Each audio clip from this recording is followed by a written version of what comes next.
La desaparición de Mariel, parte 2, escrito por Anaís Veloz. No querrás que te lo cuente.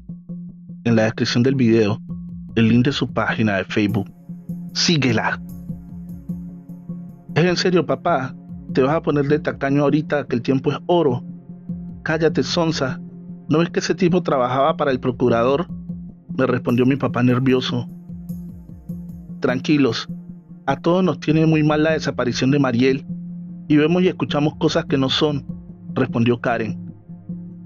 Cállate mejor, hija. Rosario y yo escuchamos cosas muy delicadas.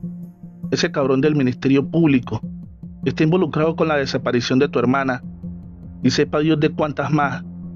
Y a ti, Rosario, te hice la seña de que te callaras porque ese cabrón estaba tomándonos fotos muy disimuladamente y no estoy seguro si también nos estaría grabando. Quise empezar a caminar rumbo a la casa, pero mi padre decía que tenía un presentimiento de que no era buena idea ir a la casa. Así que nos fuimos a la fonda de Doña Chelo para comer y hacer un poco de tiempo en lo que se le pasaba el presentimiento a mi papá. Nos fuimos del lugar y cuando íbamos a agarrar camino hacia la casa, pasó el taxi que nos había traído horas antes. El tipo venía hablando por radio como buscando a alguien.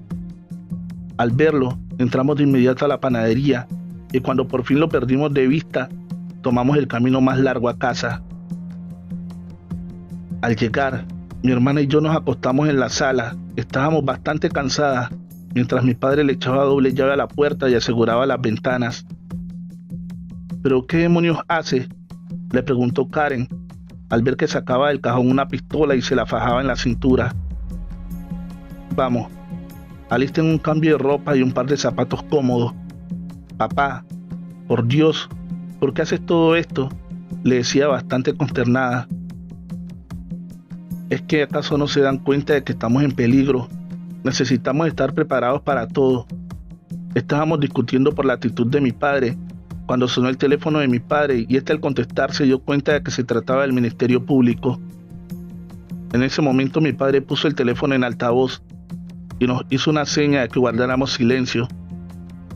Señor Rubén, buenas noches. ¿Cómo le va? ¿Cómo cree que esté, si aún no tengo noticias de mi hija? Precisamente para eso mismo le hablo. Tengo muy buenas noticias. Acabamos de encontrar a su hija y está bien. Nosotras comenzamos a saltar de gusto. La vida había vuelto nuevamente a nosotros, pero a mi padre parecía no alegrarle la noticia. Es usted muy amable. Enseguida vamos para allá, le respondió mi padre bastante serio. No es necesario, señor Rubén. Acaba de mandar una unidad de su domicilio para que le entreguen a su hija. Señor Rubén, si está en casa, ¿verdad? Sí, claro, aquí estoy. Muchas gracias por ayudarme con mi hija. De verdad se lo agradezco. No, nada de eso. Para eso estamos, señor Rubén, para cuidar y servir a los ciudadanos. Después de colgar, le dijimos a mi padre que iríamos por algo de comer, pues seguramente Mariel llegaría con hambre, a lo que éste respondió bastante molesto. Por el amor de Dios, que están tontas. ¿No ven que esto es una trampa? Este tipo no quiere ayudarnos, más bien quiere silenciarnos. Pero papá, él dijo que ya venían con Mariel. Por eso mismo, entiende. ¿No se te hace bastante extraño que la quieran traer hasta el domicilio? Aparte hay que hacer papelería y todo eso se hace en fiscalía. Debe de contar que Mariel apareció y yo en ningún momento le di la dirección de la casa. Me puso bastante nerviosa al escucharlo decir eso, porque realmente tenía razón. Aparte, ¿cómo podían saber que se trataba de mi hermana? El video que habíamos llevado no se le veía tan claro el rostro a mi hermana, y si efectivamente se trataba de una trampa. A los pocos minutos de haber colgado se comenzaron a escuchar sirenas de ambulancia. Mi hermana se asomó por la ventana y vio como un desfile de patrullas que pasaban a gran velocidad. No entendíamos qué diablos pasaba afuera. Había un alboroto y mi padre no nos permitía salir. Después de que las cosas se calmaron un poco, Karen encendió el televisor y casi nos desmayamos al ver la noticia que decía lo siguiente. Nos encontramos en el 204 de la calle Magnolia, donde hace algunos minutos llegaron varios sujetos armados al domicilio antes mencionado, abriendo fuego en contra de las personas que habitaban el lugar. Lamentablemente fueron ejecutadas 3 personas que se encontraban al momento ahí. Se los dije, gritaba mi padre. Ese maldito no quiere que sigamos buscando a Mariel. Tranquilo, papá, todo estará bien, le decía para reconfortarlo. Mi padre salió de la casa y se dirigió hacia la fiscalía, donde enfrentó al Ministerio Público y lo acusó frente a todos de habernos querido asesinar.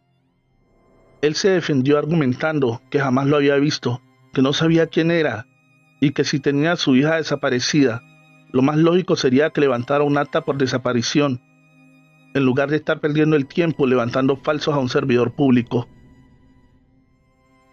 Mi padre no creía el cinismo de aquel tipo, incluso intentó hablar con la secretaria que días atrás nos había atendido, pero esta tipa también negó conocernos.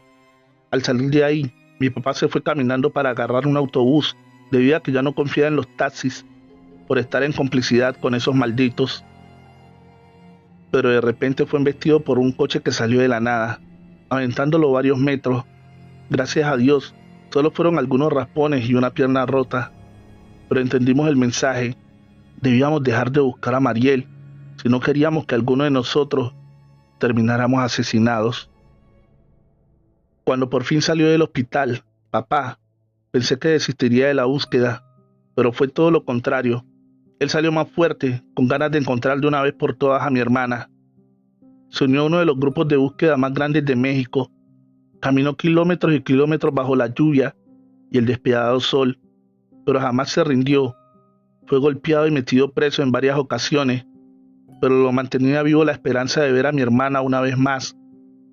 Varias veces nos quisieron entregar un cuerpo que no era el de Mariel, con tal de que no siguiéramos investigando. Reunimos a más de 700 personas con la misma sed de justicia que nosotros, e hicimos un plantón a las afueras de la fiscalía. No queríamos encontrar otro muerto, queríamos a nuestros familiares vivos, como cuando se los llevaron. Estábamos cansados de desfilar por las morgues y las fosas llenas de miedo, cada que descubrían un cuerpo para identificar, que le pedíamos a Dios que no se tratara de nuestro desaparecido. Todos los que estábamos ahí exigíamos justicia. Las autoridades se lavaban las manos diciéndonos que nuestros desaparecidos eran narcotraficantes, prostitutas y ladrones. Ellos sabían perfectamente que mentían, pues de ser así, desde cuando los hubieran encontrado, si saben dónde se esconden. Mas sin embargo, a los que se llevaban eran jóvenes estudiantes, deportistas, padres trabajadores, que los exhibían como los peores delincuentes. Intentaron que desistiéramos con granaderos que nos gaseaban y nos golpeaban, pues según ellos alterábamos el orden público. Hicimos tanto ruido ese día que no le quedó de otra al gobernador que comprometerse a que haría una supuesta investigación interna. Esto llenó de temor al desgraciado del Ministerio Público y su gente. Querían salir bien librados de esta, pues sentían que su caída era inminente. No podían dejar testigos de sus fechorías. Así que yo no sé cómo demonios dieron con la tienda de Don Cuco, y un día en la noche entraron a su tienda, lo golpearon para después ahorcarlo con su propio cinturón. No podíamos creer lo que le habían hecho. Nos sentimos culpables de su muerte, porque de no habernos entregado la grabación, aún seguiría con vida. Ahora entiendo por qué la mayoría de la gente se hace de la vista gorda ante algunos sucesos de corrupción, porque la mayoría de los mexicanos fingimos no ver cuando golpean, asaltan o intentan secuestrar a alguien. Los afectados o las familias de los afectados les llamamos falta de empatía, pero siendo sinceros, solo quieren sobrevivir. Opinas diferente cuando eres el afectado, pero se te olvida que no viste nada cuando le sacan la cartera en el metro a la señora de enfrente. Vivimos en un mundo donde luchamos para malvivir, donde el rico se vuelve más rico y el pobre miserable.